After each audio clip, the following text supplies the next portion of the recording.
All right, Chris. Hey, thanks for coming down. I appreciate you being here. No problem. Thanks for having me. It's not too far away, so. No, that's been a relatively common theme that I've heard from a lot of people recently. My guests seem to be somewhat around the airport area. Well, the west side of Pittsburgh's way better anyway. I don't care what those east side people say. I'm partial too. And it's funny. The standing joke with us always was, somebody would say, "Well, what about Monroeville?" I'm like where? we go north, south, and west. We don't go east. Most of my friends from college are they're all from like Murraysville, Monroeville area. So like I'm in the minority over there when I hang out with them. So it's nice to be over on this side. Right on, man. So you complete the trifecta for me. We've had the other two guests, UFC fighters from Pittsburgh on the show. Adam Milstead, Adam was actually on twice, and we just recently had Kama Worthy on.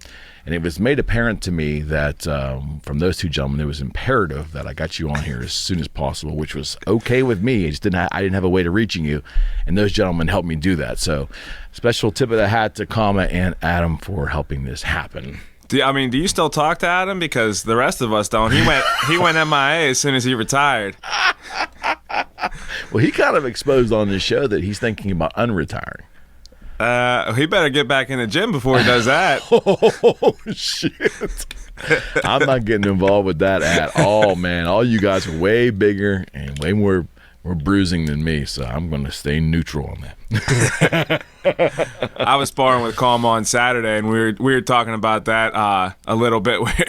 We were like, yeah, when Adam's not getting ready for a fight, nobody even sees him. He just goes out, plays guitar, and drinks beer, and nobody knows where he's at. I think he works a lot, too, and he fishes from what I can see. Yeah. He's got a lot of interest, no question. But I want to get into so much with you in regards to just fighting in general, but the amount of pain that all of you endure and you're hoping to inflict, but you're also enduring a lot, is to someone on the outside like I am, it's just mind-boggling. I mean, I spent a couple years doing Tung Soo Do, a very disciplined military styles Tung Soo Do, so I didn't have the real sport aspect of it.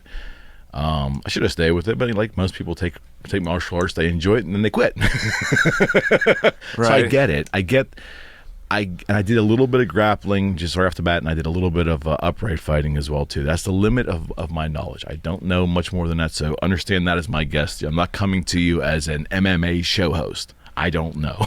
Right, So, I got it. So some of the questions seem a little, remedial. I apologize. But how in the world did you decide, or what time in your life did you decide, hey, I want to start beating people up? Like, I'm okay with that. Well, I mean, I am from Ambridge, so like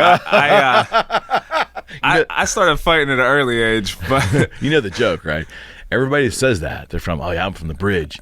I'm tough on the bridge. I go, yeah, but you know what? If you really were tough, you'd be from Midland. Midland. We always rip on Midland. I'm sorry. It's Midland. I mean, how can you not? Right. I mean, they don't even have a real school. Isn't their school like a private school or something? I don't know. I'm staying out of it. But anyways, yeah. So you're from Ambridge. You were born and raised in Ambridge? Yeah. I mean, I grew up in Economy Borough, so I wasn't like downtown Ambridge. I live in downtown Ambridge now, but so like I was always in the Ambridge area though, my whole life. Okay. Childhood. Talk to me a little bit about it. I mean, was sports a big thing for you? So my dad was a Marine, and so I did a lot of like camping. I actually shot competitively for like a long time when I was younger. Really? Yeah. I shot high power rifles out at one of the sportsman's clubs, and I was actually considering going to school for target shooting. No kidding. Yeah, and I wanted to go into the Marines like my dad, my grandpa, and I did the this like sniper training school with the Marines out at Camp Perry, Ohio a couple times. And so I mean that was what I wanted to do growing up. I was in Boy Scouts. I was actually an Eagle Scout. And I am as well. What class? What year? 2006. All right, I'm not telling you what year mine was. Let's just say it was in the 70s. The late 70s. It was in the 70s. Well, all right, that's a good thing. You might be my first guest ever that I know of is an Eagle Scout. How about that? Well, that's actually, we can get into it later, but that's kind of how I got my first fight in the UFC too. So really, it had an effect on it, and but then I placed second at states for wrestling my senior year, and I was getting scholarship offers for wrestling and football, and so I was like, all right, well, I'll go to school and kind of go down that path. And so I ended up going to Pitt Johnstown, and I met Carlton Hasselrig. I don't know if a lot of people know who he is. Steeler? Yeah. Carlton also wrestled at Pitt Johnstown, and he was fighting MMA at the time. Okay. And he needed somebody to practice with, so my coach was like, hey, you want to practice with Carlton Hasselrig? And I was like, yeah, like, is that a real question? And then it kind of just snowballed from there. Football, right? Yeah. What position did you play? Pretty much anywhere on the offensive or defensive line. Okay. Well, that goes with small. Well, Ambridge was a AAA school, right? Yeah, I was because we were in the Parkway Conference. I was actually like the smallest lineman in the entire Parkway Conference. Yeah, I mean, I played against some pretty good guys back then. Rivas was at Aliquippa then. Paul Pizlesny was at Hopewell. I remember a passing scrimmage. When we would drop to a 4-4, I'd have to go to middle linebacker, and we were at passing scrimmage at Upper St. Clair, and they're like, all right, you got the second back out of the backfield. So I go try to cover him, and he blows right past me like I'm standing still. It ended up being Sean Lee. I was like, oh, yeah, I don't think I can run with him. That's a good excuse on your behalf, though, for sure. My original plan was I was going to go to Slippery Rock and play football because they were Division II football, and then wrestling they were Division I. And both. Yep, I was going to do both, and they dropped the wrestling program my senior year. So, splendid. Yeah. So you go to Pitt Johnstown, and I remember Carlton Hasselrig was a Steeler. He's a big guy. Was he a lineman? Yeah, he was a left tackle. Yeah. So, and you say he was a collegiate wrestler. Yeah, he was a 6-time national champ. Wow. He's the only person to ever do that. Wow. Well, then he was really a collegiate wrestler then. Yeah. So he was obviously instrumental for you then. Yeah, I mean, in my wrestling career and in my MMA career. I mean, okay. After I graduated, I moved in with him for a while, and I lived in Johnstown. That's how I actually started fighting, and like snowball, like kind of started down the fighting path, and not just trying to go get a job straight out of college. So, again, layman here, help me understand. So, regular wrestling, collegiate wrestling, competitive wrestling is more about form, and it's not as violent naturally as what MMA is, correct? I mean, right. You evolve into an MMA fighter. Yeah, and like wrestling is just one aspect of MMA. I mean, you got for me, I think the three big areas you need to like focus on for MMA are wrestling, jiu-jitsu, and some type of kickboxing, whatever kind of, whether it's taekwondo or Muay Thai or just straight up kickboxing. But I think those are the three major areas that you need to be well versed in to try to make a career out of it. Okay, well, I've watched enough matches to know you start out slugging it out, or you start out on your feet, and then the real pain seems to be inflicted once you hit the mat. Then you go down. So what you're basically saying is it's multidisciplined, right? Right. MMA was obviously up and running when the time that you were wrestling in college. Did you have your eye on that? Was that even a possibility, or were you really just focused on pure wrestling? I was focused just on wrestling. I mean, for a large part of my college career, I still was going to go and join the Marines after college. That was your goal. Yeah. So there's some different things that kind of made me not do that. Right. But a large part of it was, okay, well, I'll just keep putting it off. And now I'm 32, and I don't think they want me anymore. They're not going to take you anymore. They're not going to take you. Was that military goal there because of your dad?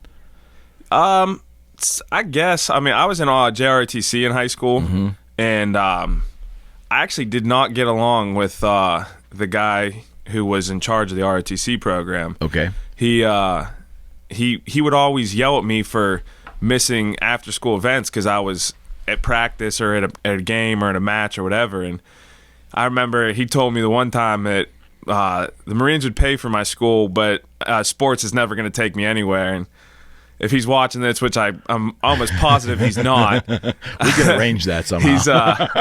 He was completely wrong. So, isn't that great though to have those moments? Yeah, I mean, everybody should have a couple of those moments in their life, right? Yeah, and everybody. I mean, no matter what you're doing or what you're trying to pursue, there's going to be people saying, "Oh, you can't do that." Right. But I mean, I heard something a long time ago. When people tell you can't do something, they're not saying you can't do it. They're saying that they can't do it. Yeah. So great advice, and it's true. I think that's definitely true. Obviously, people like to.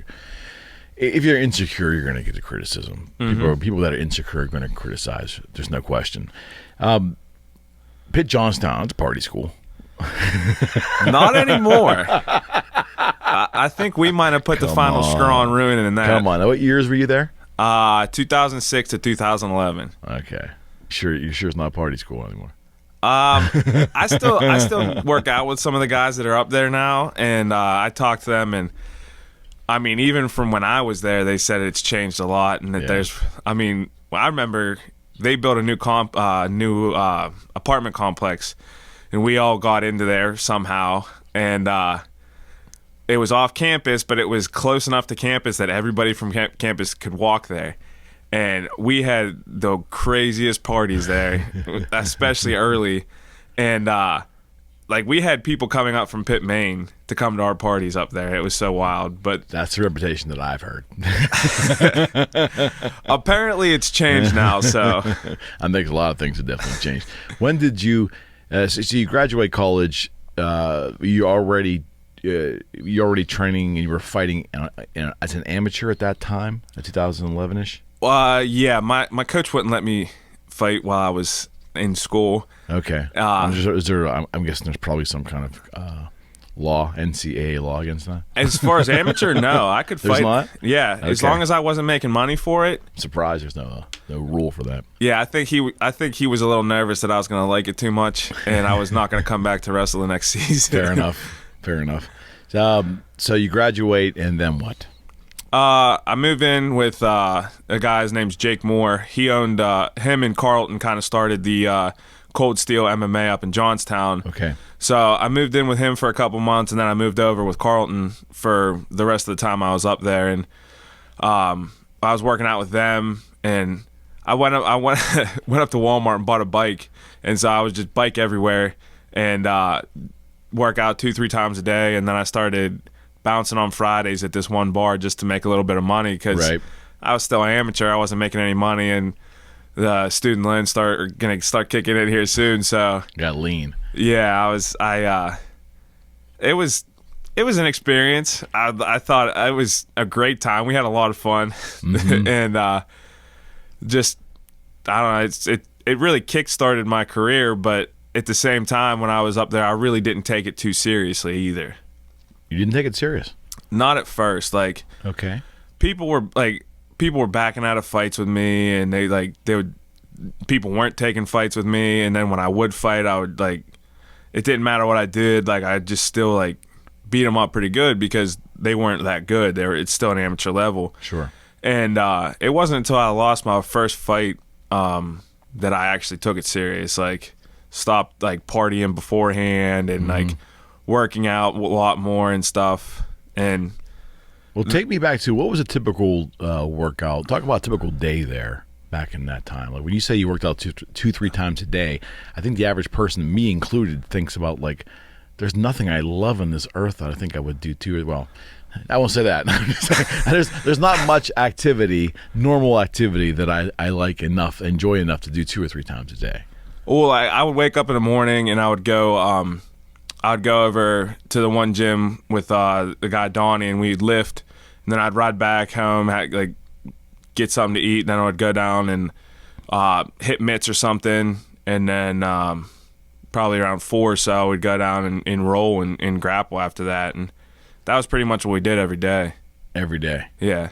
So when you say you go into a training mode to be a fighter, it's pretty all encompassing. Oh yeah, you have to want to be at the top level. You have to completely engulf yourself into everything. I mean, your diet, your what you do at night, what you do during the day. Mm-hmm. You have to be completely focused, or it's not gonna pan out. Mm-hmm. Talk about diet for a second. Give me an idea. Did you watch the calories, or was it more the type of food? For me, it was the type of food. Like, okay. I never got into the whole calorie counting thing, but I would make sure that everything that I was eating was fresh, or like vegetables, meats, like things like that I knew I would use, and they would help me instead of hurt me. Right, nothing processed. Yeah, probably. I would try to stay away from processed food as much as possible. So you're training in Johnstown right out of college, and with Carlton's place, right? Mm-hmm. Okay, so what was... Obviously, you wanted to go pro, right? I mean, that was a goal of yours. Right. So how did that happen? Talk about how you went there. So I fought 3 times in 2 months, and I won all of them. I finished all the fights, and then we're like, whatever, we're just going to go pro now. So I went pro, and I was trying to get a fight in... What's the process of going pro? I mean, you just to make up your mind, I'm going pro. So do you have a manager? Do you have a press person? How do you contact promoters? How do these... I guess my point is, how do these promoters find you? Are they obviously watching the amateur circuit so they know who's doing well? Is that how they find... Do they find you, or do you find them? Your coach kind of like early on, I didn't have a manager or anything until like close to when I got in the UFC, and like early on, it was my coach, like Jake. He would help. He would find fights, and he had coached Carlton and cornered Carlton, so like he had contacts with different venues and stuff. Okay. And so he would try to find these fights, and like people saw my wrestling background and just didn't want to fight me. They didn't even know if I could fight or not. They didn't want to fight me because of my wrestling background. Okay. So then we were just like, okay, we're gonna go pro, and it took me. I had to go all the way out to New Jersey for my first pro fight. Really? Just to get it in. So you went out of state. Yeah. On your own to get your first pro. Because people wouldn't take fights with you here locally. Yeah, it was frustrating. I don't know if you remember a promotion from Pittsburgh. It was called Gladiators of the Cage. Yes, I remember seeing advertisements for it. Their very first show, I was supposed to be my pro debut, and this guy was on Facebook talking all kind of trash and everything. And then he just doesn't show up to weigh-ins. What? He just doesn't show up. He's from Michigan. He's like, oh, okay. And then nobody could get a hold of him after that. Oh, God. Then I was still training, and then I got this fight. I was supposed to go to New Jersey, and I was actually driving to the mat factory, and I took the back way because I didn't want to deal with traffic, and I slid on ice and totaled my car. Oh. I had to take a train out to New Jersey for this took fight. A train. Yeah, and then it got off. What's the one town down in like South Jersey that's like not a good town? Wait, there are good towns in Jersey. I didn't know. There you go. Well, I get off this train, and I call the promoter because he's supposed to pick me up and take me to the hotel. Okay. And I tell him when I get off, and he's like, I'm not going in there. He's like, I'm not getting robbed. So really? Yeah, I had to like walk like 2 miles for him to come pick me up. Kidding me. I was like, this is terrible. Oh my God. Right after a long train ride too. Yeah, it was like 7 hours or something like that. All right, so talk about that first fight. Anything you remember where, I mean, I don't think you're the kind of guy that gets nervous, but were you nervous? Were you there? What do you remember about that? What did it feel like? The first pro fight, I remember my first fight ever, my first amateur fight. It was up in Altoona. Right. And I remember I like was walking out to the ring, and I like completely blacked out. Like just for like a half second, I completely blacked out. And then like my legs were real shaky, and I like walked into the cage, and like everything was fine after that. And I was like, wow, that was weird. But it never happened to me again. That was the only time it ever so happened. So you had a little flash of panic, and then it all just kind of dissipated. I don't even know if it was panic or like, I can't believe I'm really about to do this. Adam Milstead said something similar to me, that he had a moment like that too, I think, at his first UFC fight. Like, look around like, okay, yeah, here I am. Well, before, if I would get into a fight, you'd have to get into a fight and then make sure you could run afterwards so the cops didn't get you. Big difference as opposed to being in a cage. Yeah, they're encouraging you there. All right, your first pro fight, though. I mean, so the first time you go to New Jersey, you do it, you win, correct? Yeah, I went out there. I mean, the kid wasn't really that. I didn't think he was that good. I took him down real fast, and then I took his back. And I did mess this up. So I didn't know at that time, if you crossed your feet, somebody could take their leg over top and, like, basically almost break your foot. And okay. So I crossed my feet when I took his back, and he did that to me, and like I almost was like, oh crap, what the hell is this? But then like I got out of it and I choked him out, and it was over after that. All right, so you come back to Pittsburgh. I mean, getting your first pro win, regardless of where you did or the obstacles to go to get it, that had to feel pretty good, right? Yeah, I mean, it was. It's still at that point. It was just like, wow, like these guys aren't very good. Like, why? How are some of these guys pros? Like, they shouldn't be pros. Okay, so you come back, and how long before your second fight? I don't know. I think it was pretty quick. No. Is there a time frame you would like to target in a perfect scenario? Do you like to fight and then have a certain amount of time off before you fight again to recuperate and the rest of it? So like I take a week off. I call it my binge week. Then I get to eat pizza and drink beers and have chili dogs, whatever you want to eat. Right on. So I take like a week to do that, and then like I just kind of like slowly work back in. So honestly, probably 3 months in between. That way. You take that week off, take the next 2 to 3 weeks to slowly work back in, and then you got your 2-month camp. Okay. That way, you're never really taking time off, but that month you can kind of lay back a little bit and let anything heal up that you need to heal up. Plus, enjoy yourself a little bit, too, because it sounds like the training aspect, when you're really focused and dialed in as you're approaching a fight, is like a horrific way to live. Yeah, it can cause some problems for sure. You're not really the easiest person to be around in a fight camp. I wouldn't think so. Well, there was always that thing where I don't know if it's carb restriction or something would just bring the rage. You know, like you're forced to eat a certain thing, or maybe you're trying to make weight too. Yeah. I mean, the week of the fight, like.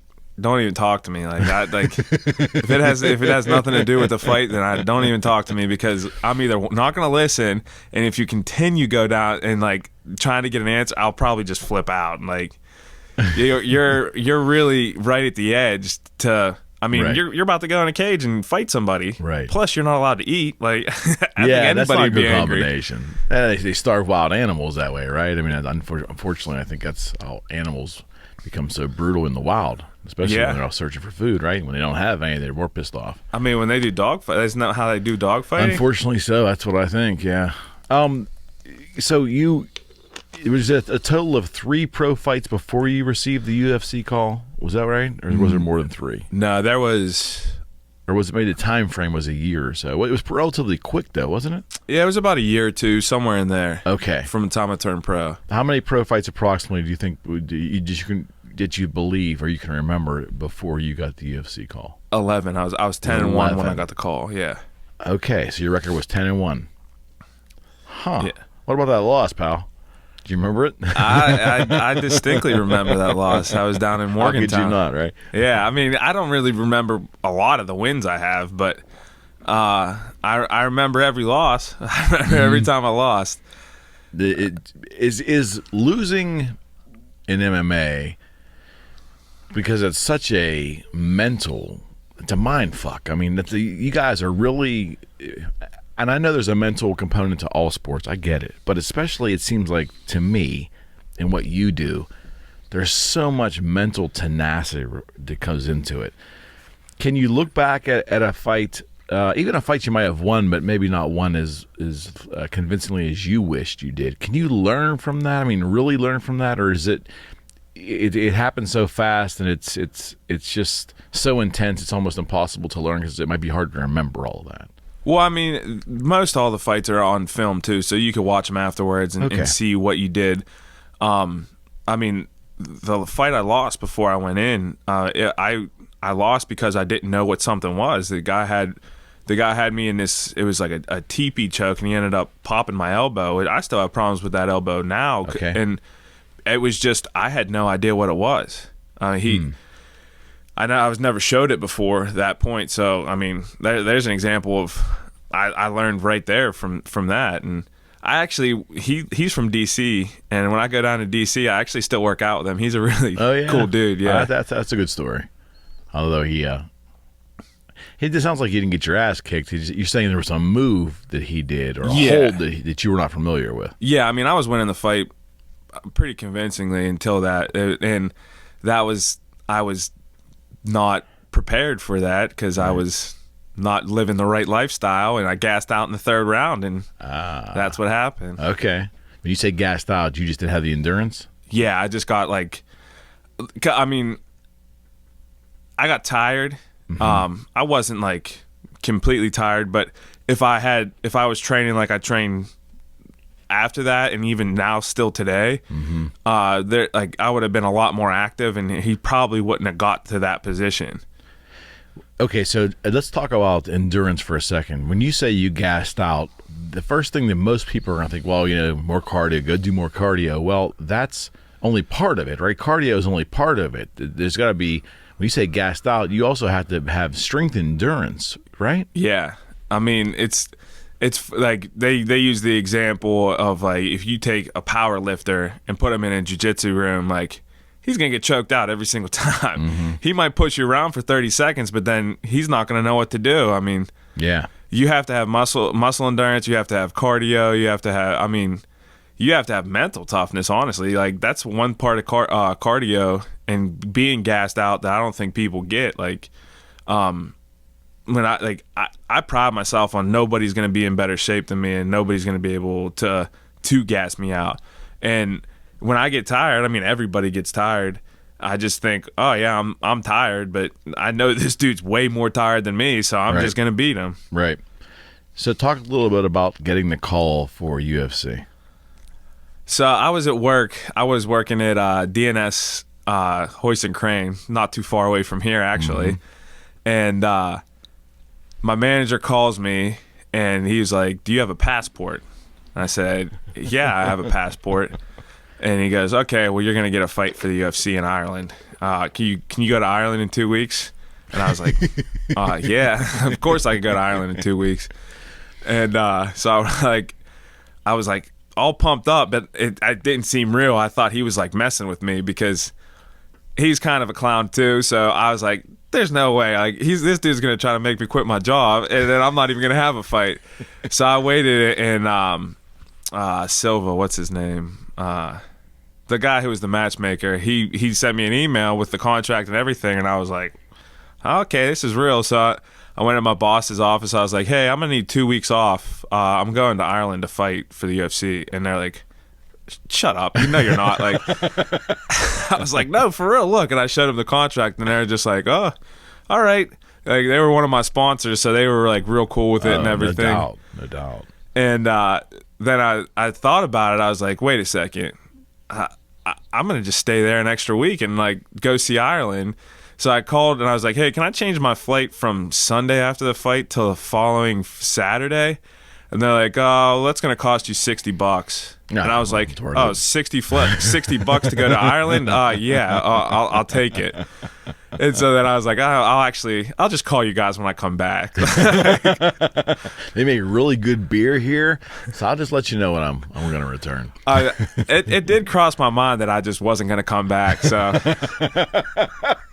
all right, talk about that fight. Talk about the experience. So they make arrangements for you, and you fly there on your own. Everything's paid for, right? Well, for me and one coach, everything's paid for. Okay. But to like bring everybody else over, you have to take care of that. But I mean, we had like a really good base of people over at the Mat Factory and everything. So we got a bunch of sponsorships, and like I didn't really have to pay that much for, and we had a lot of people over there for getting late flights to Europe and how much they cost. Yeah, and we had like 5 or 6 people come over, so it was, and I didn't have to come out of pocket really too much. So it was nice to have that base and to have everybody over there. So it was pretty cool, and it was weird that like I would walk into the hotel and like somebody, like if somebody recognized me from my picture or something, they're just like, "Oh, can I have your autograph?" And I was like,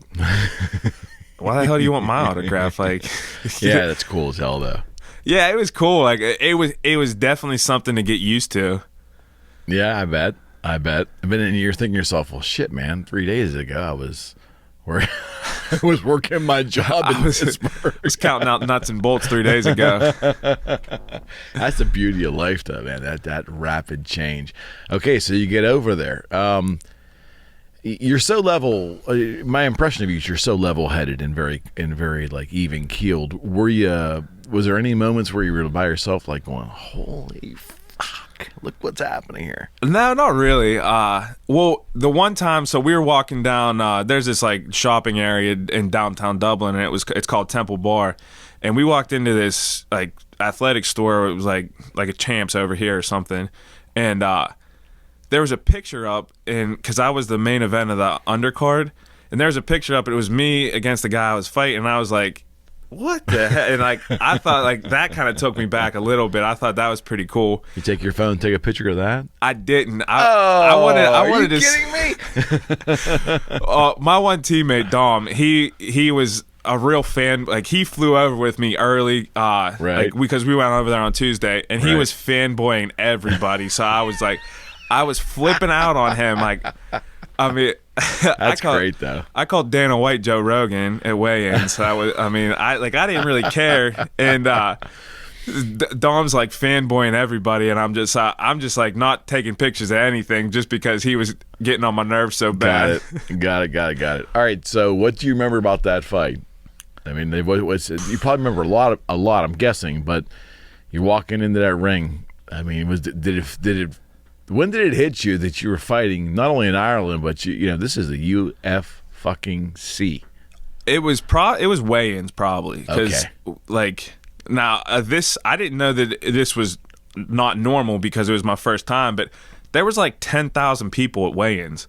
I was like, there's no way 10,000 people want to see a bunch of dudes get in their underwear and step on a scale. But I guess they did in Ireland. I think they market each step of their process pretty good. And well, they haven't had a fight at that point in Ireland in like 4 or 5 years, so right. Everybody was like freaking out over there. I mean, after the fight was crazy. Like I saw some guy. I was walking back to the hotel, and they didn't even want me to walk back to the hotel, even though it was across the street, because they're like, "Well, you're gonna get like jumped or mobbed or whatever out there." And I was like, "I'm not gonna get mobbed. Nobody even knows who the hell I am." And so we're walking back, and there's like people with torn like ACLs outside, and the medics are coming up. Like they're just sitting there fighting outside, and like nobody, like the cops are just watching, like don't even care. It's like this is insane right now. Wait a second. What do you mean that people were fighting? Like the fans? Yeah, they're just sitting outside fighting, and I'm like we were walking by, and like as long as it was one-on-one, nobody cared. They just sat there and fought with each other. Yeah, that could be Ireland. They drink a lot over there, I hear. A little bit. All right, so the fight itself, you walk into the cage. What do you remember? So I don't remember getting knocked out, but before that, I remember I remember going to like a snap down. Like I was trying to get into like my wrestling, and I thought this guy was also a wrestler. And his background, he was a wrestler, but he had kind of developed since then, and so he did not want any parts of wrestling me. And so I got him in a front headlock, and I just remember him pushing. Like he was strong. He pushed me off, and then he just started just kicking my leg over and over again. So then I remember reaching down to try to catch the leg, and then don't remember anything after that. Then connection, right? Yeah, that's all right. So I was sitting in the stool, and I don't sit on the stool in between rounds. Okay. And I was sitting in the stool after the fight, and these two guys were like holding me in the stool, and I'm like I like start coming back too, and I'm like, get off of me. And Isaac comes running in and he's like, hey, you want to stand up? I was like, yeah. I was like, I always stand up in between rounds. What are you talking about? And he goes, bro, the fight is over. And I was like, at that point I knew what happened.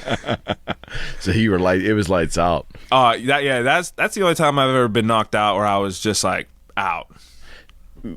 Was there any, when you fought prior, your 11 pro fights before that event, there was a level of competition, right? But when you were in that cage, did you feel like, holy shit, this is a stepped up competitor here. This is another fucking level. Well, he's definitely the best guy I have ever fought, and I mean he's number 5 or 6 right now in the UFC at 205. All right, his name? Ilir Latifi, and so he was definitely the best competition I've ever fought, and I was not, as far as the stand-up game goes, I wasn't ready for it. It kind of opened my eyes up big time that I can't just wrestle everybody, and I'm going to have to start learning a little bit more than just wrestling if I want to do this. Okay, so you come home. How long of a recuperation was it for you? I mean, I got back in the gym. I was over in Ireland for a week, and then I came home, and I probably took another week off. Yeah. And I probably took another week off when I got home, and then I just got back into training. But because of the knockout, they held me up so that was July of 14, and I didn't fight again until April of 15. Okay. So they held me up for a long time, just I guess to let me heal up and everything. But they didn't even offer a fight until April. So talk about the next fight. So the next fight I actually won. Right. It was Eddie Gordon. He was he won Ultimate Fighter one of the seasons, and I mean it was just a slugfest. I thought he'd want to wrestle too, but he didn't want to wrestle. So we were just throwing overhand rights back and forth at each other, and I got a couple takedowns at the end of each round, and I ended up winning that one on a split decision in his hometown. So talk about that for a second, because when you came home from your first fight, were you going to train harder as an upright fighter? Because you mentioned that you were not prepared for maybe that. Yeah, I really dove into like the boxing and the kickboxing aspect after that. Yeah. It just I was like, well, I better learn this. So I like that's like just the type of person I am. Like I like to try to make myself as uncomfortable as possible, so that when I am in a situation like that I'm a little bit more comfortable being there. Okay. And where was the second fight at? New Jersey. Okay. And that was so your second one, you go back to New Jersey. Go back to New Jersey, yeah. A little different this time, though. Right? Yeah, that one was up in Newark too. So it was there's a little bit more up there. Yeah, for sure. What do you remember about that fight besides winning? It was a brutal slugfest. Yeah, I mean, it was just that one. I don't really remember that much. Well, so I remember this. I had him up against the cage, and so before the fight, I got drug tested. Right. And then I had like a female commissioner that had to follow me around, like whether I had to go to the bathroom or not. And I was like, what if I have to take a crap? And she was like, I have to watch you. And I was like, yo, that is so weird. So like I asked the question because I did have to take a crap and I didn't want her to watch me. So I was like, whatever, I'm not going. So I had a double leg and I'm pushed up against the cage, and I went to go lift him up, and I was like, oh no. And I sat back down, and I was like, I waited until like the feeling went away, and then I took him down. But I remember that's honesty. There is some honesty for you right there. Yeah, so you basically you fought that fight with some full bowels. Oh yeah, and I couldn't wait till after. I was like, I just need to go to the bathroom. Yeah. There's no room out there if that has to do. There's no piss breaks either, right? I mean, there's no, you can't go timeout. Well, after the fight, I had to get stitches, so I had like 2 stitches on one eye and 2 stitches on the other eye. Right. And this doctor, I don't even know if he was a real doctor or not. He was like 80 years old, and like Isaac's our chiropractor, so he's a doctor too. Right. And he's like, I don't know if that guy's a doctor, but he might have stayed at a Holiday Inn last night. Holiday Inn Express. So he tells me these stitches are dissolvable stitches, and I wouldn't have to get them taken out. Okay. 3 weeks later, they're still sitting in my eyes. They had to cut them out and stitch me back up Oh my again. God, I was like, I guess you did a bad job. No, because they weren't disposable. So he did the right work. He just didn't use the right material. Right. So they were just like, they were grown into my skin. So like they had to cut them out. That's freaking horrible. Yeah, that's not good. All right. So now you're 1-1 in the UFC, right? Yeah. All right. So now what? So then they offered me a fight in Australia. And one of the guys from the gym, he was actually getting married in Jamaica that same weekend. So we passed up on the fight. And also, we saw that flights to Australia were 24 hours long and cost $3,500. So we're just like, yeah, we're gonna wait. And so then they weren't like, they waited a long time. They weren't gonna offer me another fight, and then they had me take a last minute replacement fight in Nashville. Okay. At 205. What year was this? This was 15. Okay. And so. This guy, I don't even remember his name. He was brand new in the UFC, and I did a grappling tournament actually at the Robert Morris blow-up thing over there. Mm-hmm. And this guy put me in a knee bar, and I didn't tap, and like he like tweaked my knee and whatever. So this guy hit me, and like my knee buckled, and I fell down, and they stopped the fight, and I was just like, oh my. Really? But I mean, the way I fell, it definitely looked like I was knocked out, and so I don't blame him whatsoever. Yeah. He was just trying to do, and plus, how about I got knocked out in Ireland? Right. He was just trying to protect me. So, I kind of felt crappy about that one, but I mean, it is what it is. I'm not gonna make excuses. Yeah. And then we poured in Nashville for like 3 days after that. So that's not bad, right? And now is how many total fights have you had with UFC? 4. Okay, so that was the third. Yeah. Now talk about the fourth. So the fourth one was in London, and I got a full fight camp. It was 185 for that one, for that too, and that one that was pretty cool experience. I was like, London. Yeah, I mean, it was London in February, so we weren't going out nowhere. What I thought was really weird is like we kept trying to find places to eat, and like we couldn't find anywhere to eat. They're not known for their food over there. Well, like we couldn't even find a restaurant. Oh, really? Yeah. So the way That's odd. where we were at, like we had to take a ferry across the river or the channel, whatever it was, right? And then we would have to go into like a train station, and we would have to go down these escalators, and then they had these huge malls with all this like. Right. I didn't know everything was underground, right. And then I started thinking about it, like, because I was a history major in school. I was like, oh, they built everything underground after they got bombed in World War II. So, like, it took us like 3 days to find something to eat. Like, it was really, yeah, we couldn't find, and like people didn't want to talk to us because they didn't realize we were like Americans, and they were just like, that's a shame. Yeah, if I would have had a choice, I probably wouldn't go back to London. Let's talk about the fight. So I actually got to share a locker room with Anderson Silva. That was pretty cool. Very cool. He's one of the coolest dudes I ever met. And then, so the guy I was fighting was like 6'6". He was real tall. He was a striker. He was from London. Right. And hometown guy. Yeah. And so all of his boys were sitting front row, and they're just yelling at me. I thought they were going to try to fight me before I got in there. And it was a pretty even first round, and I took him down a couple times, and I was like, we're in his hometown. I got to get this last takedown before the round's over. Right. So I went to go throw an overhand right and then go into a takedown, and when I threw it, he like stepped in and ducked his head, and my chin hit right off the top of his head and like knocked me out. Mm-hmm. And then like I was like kind of like out on my feet a little bit, and he threw this kick, and the kick barely even hit me, but it knocked me over because I was already out. Right. And so it was like 7 seconds left in the round. Wow. And I was like, man, that was a real stupid mistake there. The head-to-head contact is what did it. Yeah, my chin. I mean, it was funny because we went to it was at the O2 Arena, and it was huge there. Yeah.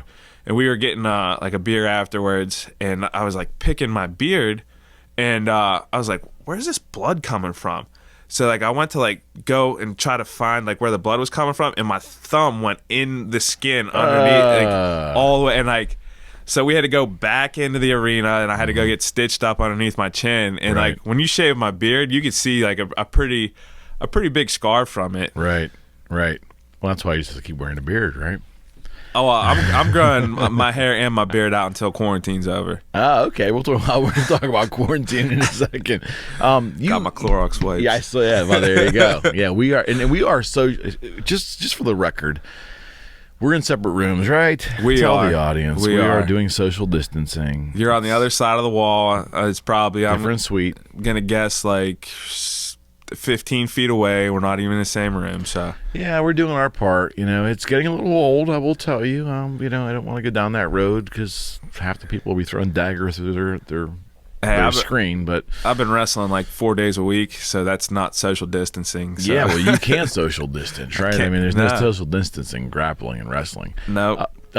When we were chatting earlier, you said you are retired from UFC, retired from MMA. Is that correct? Yeah, right now I'm just coaching MMA. Has anyone ever really retired in your business, though? Mark Cherica's retired like 17 times now. That's what I mean. Has anybody ever really retired in your business? I don't think so. But I got other stuff to worry about. I'm not going to chance not being able to take care of that other stuff. So. I understand. So that last fight, was it 16 or 15? I fought. Or was it 17? I fought in 17 for Bellator.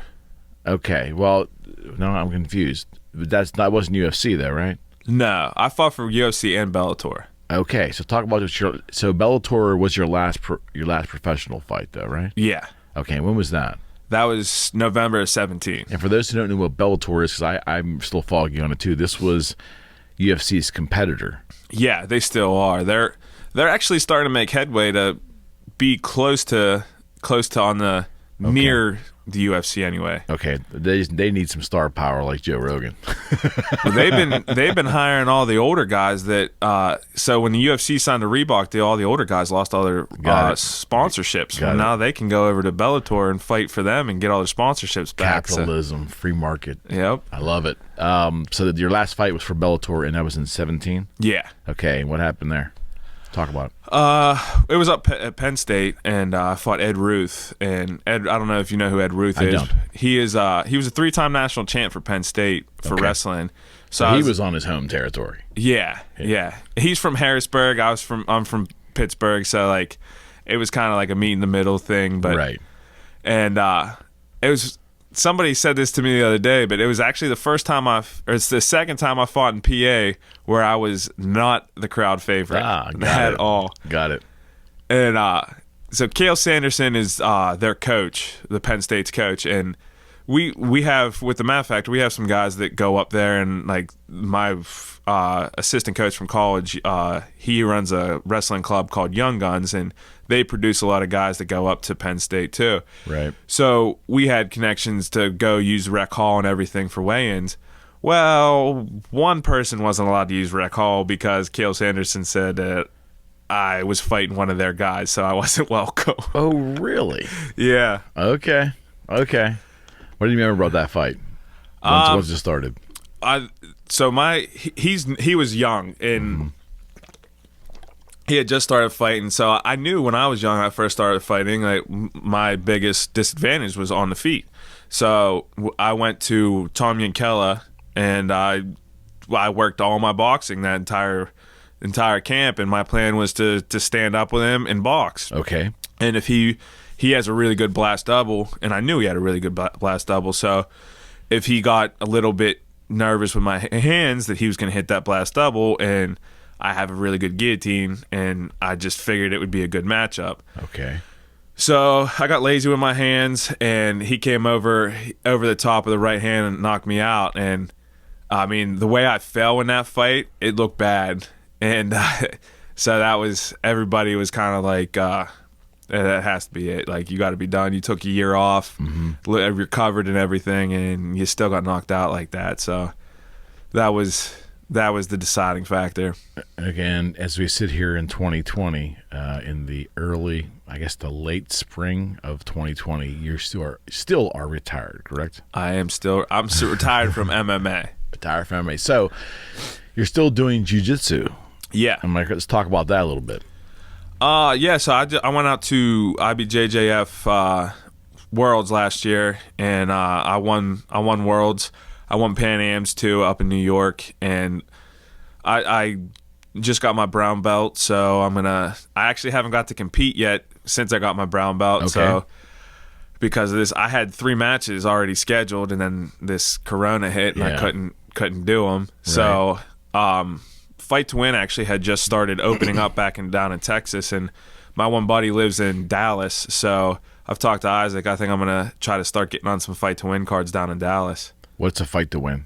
It's just like, it's like an MMA fight, but it's jiu-jitsu instead of MMA. Okay. They have like all the lights and like the music and everything like that. And right.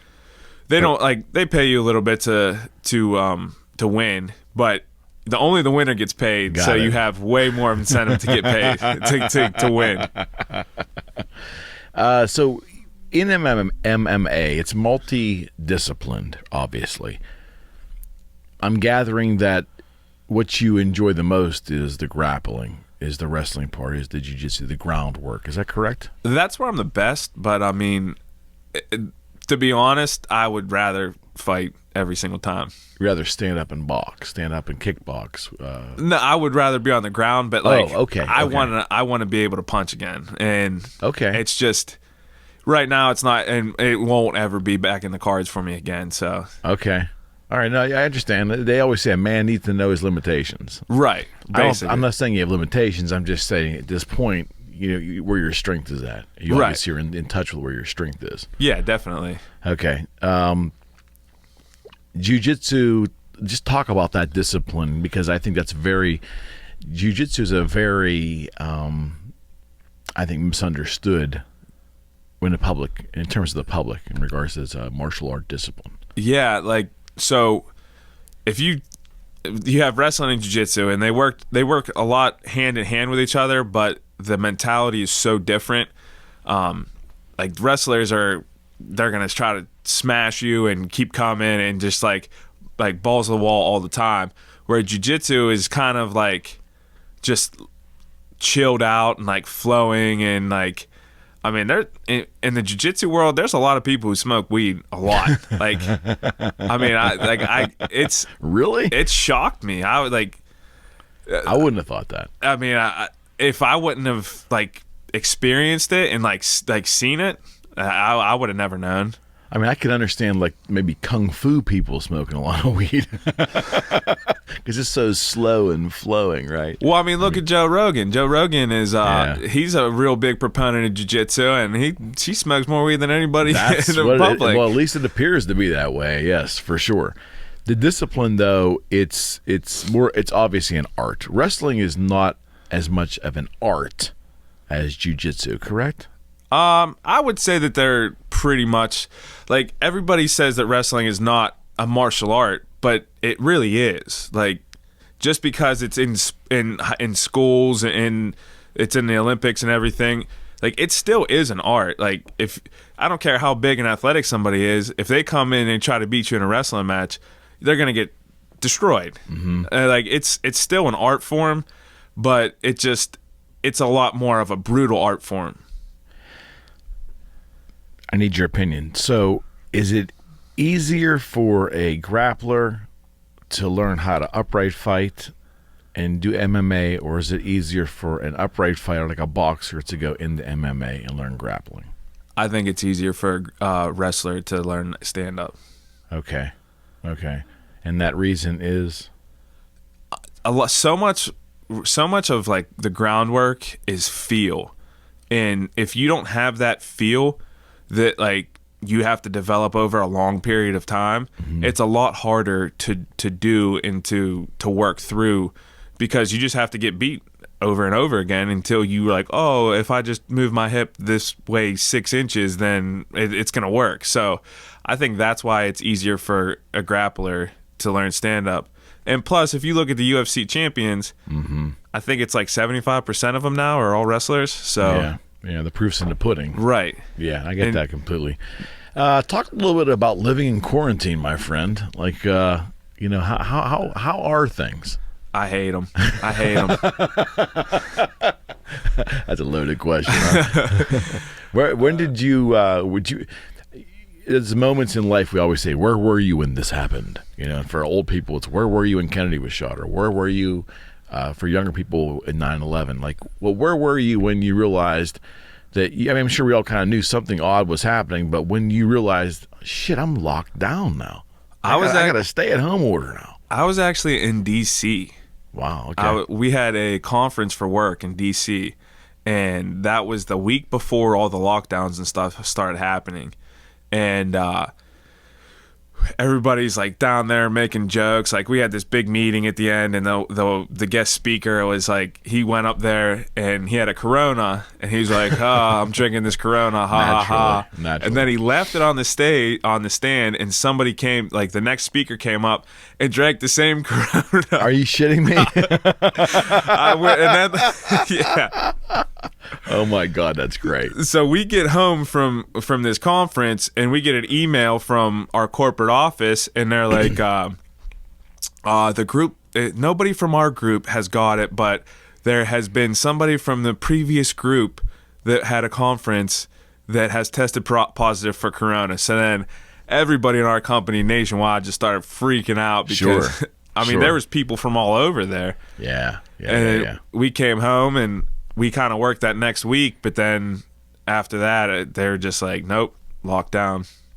What does a combat sport participant, which is what you are, there's probably other ways to describe it too, but what do you do in a social distancing world? It's crazy. We get secret private workouts in and try to become ninjas. I was trying to become ninjas. I asked for it. That's a good answer. That's a fucking great answer. Obviously, it's extremely difficult to maneuver. What's your thoughts on? Let me ask you this: we're 9 weeks in now, and we are obviously in Pennsylvania, so it's a little parochial. Speaking of Pennsylvania and our counties that we're existing in, what's your thought on how things have been rolled out here? Well, I'm from Beaver County, and we're still in the red, and we're like the only ones still in the red. Yeah. And all of our cases are from one old folks home. Mm-hmm. And it's like, let's use a little bit of common sense here. I don't think there's one blanket answer. I was FaceTiming my buddy actually yesterday, and he lives up in Rochester, New York, and he had 2 premature twins. And so their autoimmune systems aren't nearly up to par. Right. So he has to be careful, and I think that answer for him is different than me. I live by myself. I'm in good shape, and I'm a young kid. Like, I'm not worried about getting it.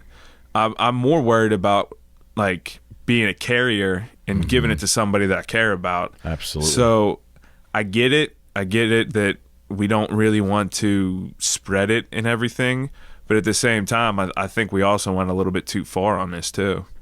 Yeah, the small business in all counties, some worse than others, but the small business person has really been tortured in this process. Oh, big time. Yeah, and don't get me wrong, people that have lost their jobs have been tortured as well too.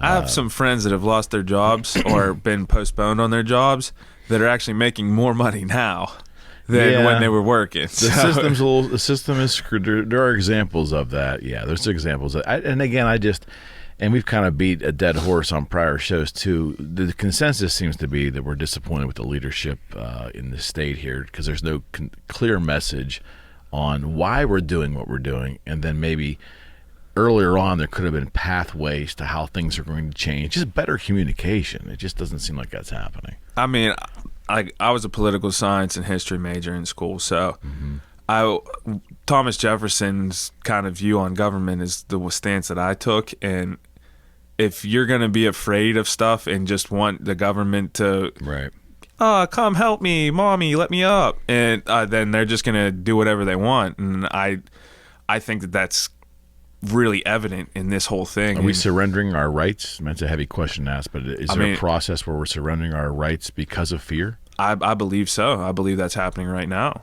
Mm-hmm. And I mean, everybody my age hates history. They won't touch history because I don't know, it's hard for them. I don't know why, but they hate history. But if you look at this is pretty heavy, but if you look at 1933 in Germany, they were doing a lot of the same things there. Yeah, I think it's not healthy when we have a Bill of Rights, we have the Constitution, in it all comes down to interpretation. I understand that, but we were quick to surrender our rights out of fear. Everything. We were. It's crazy. It It blows my mind. Fear is a powerful human emotion, my friend. And that's on full display right now. And if we want to talk about that, we're our government and the media houses in this country, the big media houses, that includes the social media houses, were they complicit in spreading a level of fear that might not be warranted? I think for sure that, I mean, this is serious. I'm not going to downplay that or anything. Question. But at the same time, like, you can't just throw this in somebody's face over and over again and think that they're not going to act like this. Like, I don't know. Maybe I'm not that smart. I'm just not really scared of anything. And there's the old saying is, you can get busy living or get busy dying. Right. Well, everybody's sitting at home getting drunk every single day now and not doing anything, not leaving the house. I mean, are you really living? Are you doing anything? You're not. Got it. Got it. And I will tell you that to carry that thought, we treated Pennsylvania, Ohio, Missouri, Montana, Oregon, North Dakota, South Dakota, we treated them like we did Los Angeles, San Francisco, Seattle, New York City, Miami, these big cities that, because of the nature of how they live on top of each other and the close proximity and the mass transit, of course they're going to have higher numbers than the rest of the country. Yeah. But we painted with a very broad brush when it came to instructing the public to do things. And I think that really fucked us up. Yeah, and I mean, everybody wants a blanket answer for everything, and the only reason everybody wants a blanket answer for everything is to cover your own ass. Yeah. That's all anybody ever tries to do anymore. So instead of trying to use a little bit of common sense, Beaver County's not open because one home care has home. All the. If you take those cases out of Beaver County, then there's no question that we're in the yellow. Right. So instead of, okay, let's use a little common sense, the governor just said, "Oh yeah, nope, numbers. These are the numbers. This is what we're doing." Like, yeah, and that's where, and again, we're being a little specific. I understand that, but we're going to go there. What myself and a lot of people in the real estate industry where I'm at, in many other small business sectors don't understand is why the real authoritarian directives with no room for discussion or critical thinking. It's just do as we say because we said so, which is not the way you lead people. That's not how you parent. That's not how you run a corporation, a small business, a government. That's not leadership. That's dictatorial bullshit. And I'm sorry, we botched things up in this state, in my honest opinion, through this whole process. Pennsylvania has not been a shining example. And the funny part about it is, Chris, I had a good friend of mine make a really good point to me, which I hadn't thought about it, and I should have. And that is that they're playing their cards, man, because if it turns out that, Pennsylvania has a low, and when this is all kind of over, whenever that is, if there aren't a lot of deaths, then they're going to take credit for it, right? Right. And it's like, but if they're willing to destroy the economy to do it. And it's like they can't lose. They're going to spin it any way they want, regardless of the outcome. They're going to say people didn't listen to them. If they would have, then they wouldn't and have. if we have a spike in deaths, people didn't listen. See, you fought our directives. And then, well, I mean, the thing that really bothers me, I saw an article the other day that somebody opened their business in California and they got arrested. Mm-hmm. When the government can start arresting you for opening your own business, that's not a good trend to go down. No, it's a very, and again, playing on fear, but it really is an infringement on freedom. And my take would be, if somebody's afraid still, stay home. It's not a big deal. And that may be oversimplified too, but in the essence of it, that's the thing. Conduct your life with, I always say, conduct your life with an open heart. So be kind to people, but also live your life in a way that you want to live it. As long as you're not hurting anybody and you're obeying the law, you're obeying the actual law. Right. Okay. There's nothing wrong with that. Problem is, what is actual law? We don't know if a governor's directive is law. It wasn't voted on. Well, the Beaver County commissioner said, "I don't really care what you say." Yeah, he said, "We're opening it up anyway." And it's crazy because you're exactly right. We've got all kinds of different levels of government in clash with each other. On a broad basis, do you think that we had, or do you think I think this situation exposed the fact that we did not, as a country and as a people, have a concise plan, starting at the federal government and the states. No one's working in cohesion. No. And everybody's blaming each other. There's no fucking plan. So maybe we'll learn from this, and maybe there will be a plan for future pandemics that are probably coming. Right. It's crazy. But at the same time, the Constitution was set up so that the state government can and should clash with the federal government. But it always comes back to interpretation. Right. Who has the upper hand, or who has the say in certain circumstances. Right. I'm not for heavy federal government directives at all. I'm for states' rights. I am. But not when we have a governor like this. Yeah.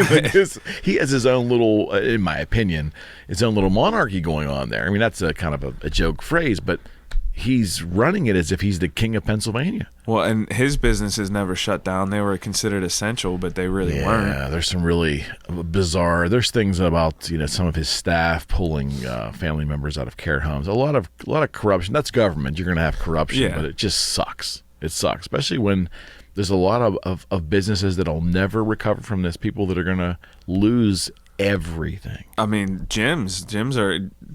You can't go into gyms like. They're saying that gyms aren't essential businesses, but like for me, like that's how I let go. That's how I relax and everything. So if I wasn't able to work out and get these secret ninja trainings in, like I'd go nuts. Like I wouldn't be able to take it. Like I started running when it all first started happening, and like my knees were bothering me and stuff from all the running. And so I was like, man, like what am I going to do? So no, and again, it doesn't help that, one day masks are directed, the next day masks are optional. The next day, if a business wants you to wear a mask, you have to. If they don't want to, that's okay.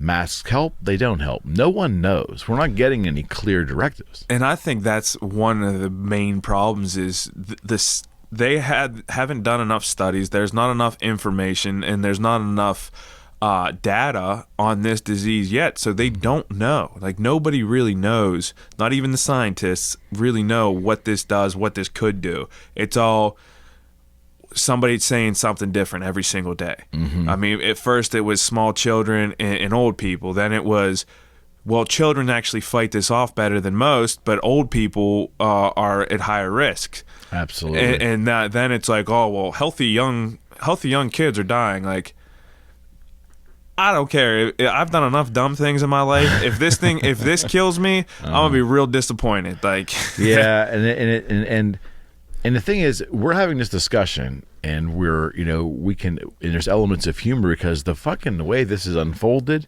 If you take the human tragic loss of life out of it for a second, it's fucking pathetic. It's humorous. It's just so stupid, and critical thinking is really not happening, I don't think, in a broad basis, especially in the general public. Well, they don't really. Critical thinking is a lost art anyway. In this society, yes, especially in the society of instant gratification, I could not agree with you more. I could not agree with you more. But there isn't any of it happening, I don't think, with the public in general, even it's traces of it, because we will be looked at in this conversation by people who have either been affected by COVID personally, or at a high risk, or have a philosophical bent that's very one direction about, and they're afraid, they're fearful, which is okay. But they're going to look at our conversation, and we're enemy number one because we're making light of it. We're okay putting money before life, which is ridiculous. I'm not putting money before life. I didn't lose my job. Nothing has changed for me for all this lockdown. I'm putting my life before my non-life. I mean, it's what is living? I guess that's the question. And really, it's funny. I know humor has been great, and social media is going to give a lot of humor for us to get through this pandemic, whatever that means. The reality is, and I don't have small kids, so I don't know the challenge of being there. The reality is, they're not asking you to enlist in the military. They're not asking the men to do that. They're asking you to stay fucking home. It's not the hardest thing in the world for most people. It does provide a lot of challenges for battered women, battered children, abused people. No question. There's elements out there that are horrific. But the essence of staying home is not like they're asking you to go, work in the Peace Corps, right? Right, right. Yet I'd rather go work in the Peace Corps, to be honest with you. I mean, most people actually would want to do something. But I guess they're saying it's not like you're not being put in prison. You have every technology imaginable to mankind. You've had all these options to entertain yourself. You're probably bored. Most people are bored out of their brains. I get it. But you're bored as opposed to someone who's lost their life savings in a business they've crafted. Okay, your boredom, I'm sorry, I don't feel bad for your fucking boredom. I feel bad for the small business person. So that's where... worked their entire life to build that, and they lost it in 2 weeks. Yeah, but the thing is, though, there's a lot of people that have never done any kind of entrepreneurial thing, or even mentally can't get there. It's really all about them, and I hate that. I don't hate them at all. I hate that we're divided that way. You know, it really, and it isn't always, believe me, man, it's not always political philosophy. It seems like it is. It really isn't. I think we're forced to think that way because of the media. Exactly right. I would agree with you. And I don't believe in a conspiracy either, Chris. I just think that we really, I think the two sides have really politicized or grabbed the circumstance and trying to use it for their own positioning. Have you dug into any of the conspiracy theories about this? I laugh though. I get bits and pieces of it. I laugh my ass off. I'll hear one, and then I'll just I'll be at home for at night, and I'll just go down the rabbit hole, and I'll read all into it. And some of them are hilarious of how ridiculous they sound, and non-factual, right? And then some of them are well, that makes for interesting reading, and that makes for interesting television. I get it. I mean, this Discovery Network and the History Channel are full of conspiracy shows. I get that. I love watching them. I'm guilty as well too, for entertainment purposes. I guess my point is, though, I think you, as a human rational being, would you not agree that it's important to delineate what a conspiracy is as opposed to what a political opportunity is for a bent, like a right-wing, a left-wing bent, and a movement. A political movement can co-opt a crisis, right, and make it whatever the fuck they want. Well, I wouldn't call that a conspiracy. Right. But, I mean, think about this. The general election is in, 5 months? What have you heard about it? Not a damn thing. It's crazy. You have one party that hates the madman that's in the office. They hate him. But the best they're going to do is put a guy who's suffering with some kind of, Alzheimer's or dementia or some kind of aged problem. That's their best candidate. So I'm real puzzled on that. I don't get that. Maybe I feel bad for the guy. I don't know. I'm a registered independent. I am too. I don't like going into. I don't think either side's 100% right. Not at all. Not at all. In any component. Right. And I think. But what's really going on right now? Yeah. No. I mean, does anybody know? You don't. It's crazy. Yeah. So it's going to be. I hope we're able to vote in person. I don't want them co-opting. I don't want anybody co-opting the voting process. I was going to vote as my fifth great grandfather that died 100 years ago. He's still alive, right? Mail-in votes. Well, the corruption is very high with mail-in, or the optics that it is. I mean, I don't have any facts in front of me supporting it, but it certainly is a mail-in vote is certainly more corruptible than a in-person vote. Look at how like back in the day when they would stuff the ballot boxes. That's essentially what you're allowing anybody to do right now. Yeah, and if any election matters, I mean, you have union elections, local elections, state elections, but when you talk about the federal, the highest position is whether it's the presidency and the senators and the Congress, those should be the least corruptible. You know, we should do our best to make sure those are the least corruptible elections. Being a political science major, I believe that who is sitting in the presidential office doesn't really mean too much at all. That's a theory. I've dug deep into that too. And so would you suggest then that the Senate runs the country? The majority of the Senate majority runs the country. The Senate and the House. Okay, because the bill has equal footing. Yeah, because they have to pass both. You have to pass both houses to become a law. Mm-hmm. And I mean, nobody worries about local elections, but I mean, look at Beaver County right now. The governor said Beaver County stay home, and the Beaver County commissioner, who is not even on close to the same level politically as the governor, says, I don't care what he says. We're not prosecuting you. Well, that check and balance, I think, is healthy. It does create a lot of public confusion, no question about that. Right. But just as the president can have an executive order, how enforceable is that? And it's the same thing with a governor. Like that executive order, how enforceable is it? Is it law? Some attorneys will tell you absolutely. Some attorneys will tell you no fucking way. Well, how many presidential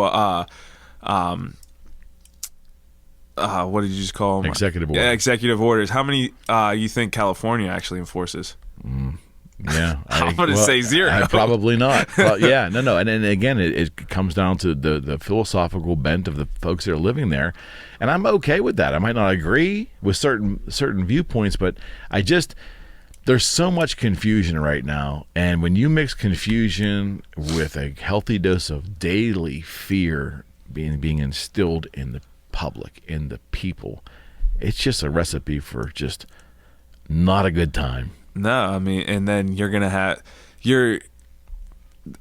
go back to the 1933 in Germany. Mm-hmm. What they did to become, for Hitler to become in office, was they divided the people, and they made people fight with each other. They made people believe different things, and well, this person's bad for this or that person's bad for that. I mean, if you look back at how the Socialist Party became in Nazi Germany, then it's pretty much what's going on right now. And scary. And like, I mean, I know there's a big movement right now for the United States to be socialist, and I mean, in theory, it sounds all sunshine and roses, but look how it worked out for Germany. Yeah, the whole premise of communism and socialism, and I don't get it. I just don't get it. And I'm sure that I'll be lectured by folks that'll say, well, it's a democratic socialism. It's not pure socialism. Listen, man, the problem with a way of life, and that includes the way of governing, where the people are so far dependent on their subsistence from the government, is that eventually, if you keep crushing the free market or squeezing the free market, you run out of money. And no one fucking wins. No. That's why you can't kill capitalism. You can't kill the free markets. It will rise from the fucking bastions of earth all the time. I mean, we already don't have a pure capitalist economy. We never did. No, never. And we never will. Essentially, we have one, though. The essence of what we have is capitalism. Right. And I mean, although we try to kill it constantly. We just do. I mean, we do. I've believed that for 40 years of my life when I was old enough to really start understanding. And I don't get that.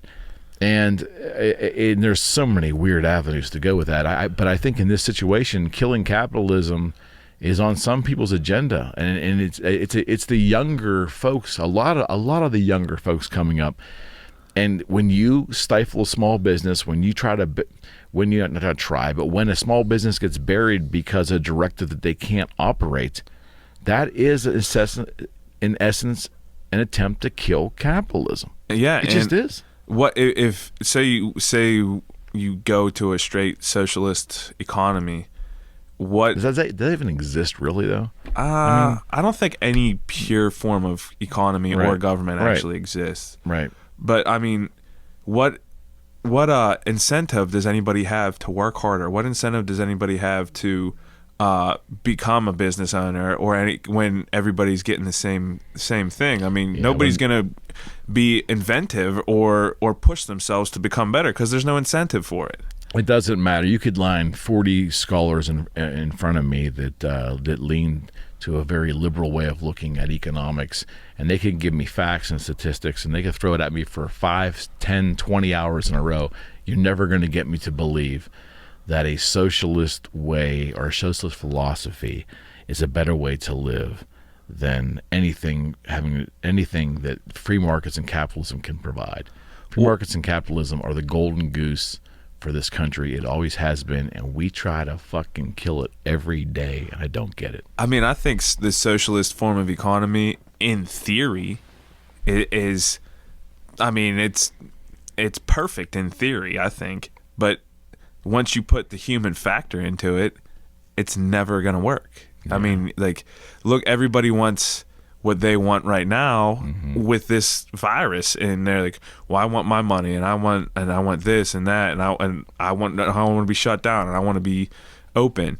So when you have one person saying this is what everybody's doing, great point, everybody's going to be like, I don't want to do that. Give me something else. We don't care what you want. Like, this is what's happening, and what you're going to get. It's top down, authoritative directives on how you live your life, and I can't agree with you more. But it's a very deep and slippery subject. But I appreciate you sharing. And I appreciate you sharing me your thoughts on it, because it hasn't been fun for anyone. Those who have been stricken with the illness, we don't want that. But I think when this is all said and done, when the numbers come out, and I could be wrong, but when this is all said and done, I think there's going to be a lot of hell to pay. When the public generally looks back on the coronavirus and the shutdown, the pandemic of 2020, because I think we're going to work ourselves out of this by 2021. I honestly do, at least in terms of the fear that's there now. Yeah. When people look back on this is going to be a lost year, and a lot of what happened is going to be extremely unnecessary. I'll give you the last word on it. Well, so this is kind of funny for the last word. Have you ever seen the movie Bird Box with Sandra Bullock? Refresh me. I might have. Is this an older movie? It was a Netflix original where people kept going out into nature, and then they were like dying, and it was. I have not seen that. I know of it. I've not seen it. Did you ever see The Happening with Mark Wahlberg? Yes. It was similar to that. Okay. And so when that movie came out, with a Bird Box movie, everybody was like, why doesn't she just stay in the house? And then coronavirus hits 2 weeks later, nobody to stay in the house. That's a great point. Buddy, I appreciate it. This was great. I want to get you and Kama and Adam in the same room together. I don't know what that's going to look like. And are you going to have mats in there? Or? We might have mats. You know what? I can arrange it. There's not a lot of room in here to duke it out, but I think it'd be a lot of fun. That just makes an advantage for me, because those guys want to stand up and punch, and I just want to get real close. Do you hear it, Adam and Kama? Do you hear that? Thank you, buddy. No problem. Thank you. All right, until next time. Definitely. All right, Chris Dempsey, we are out. What do you think, dude? I thought it was awesome. Was it awesome? Did you have fun? Definitely. I'll come right over. All right. I had a lot.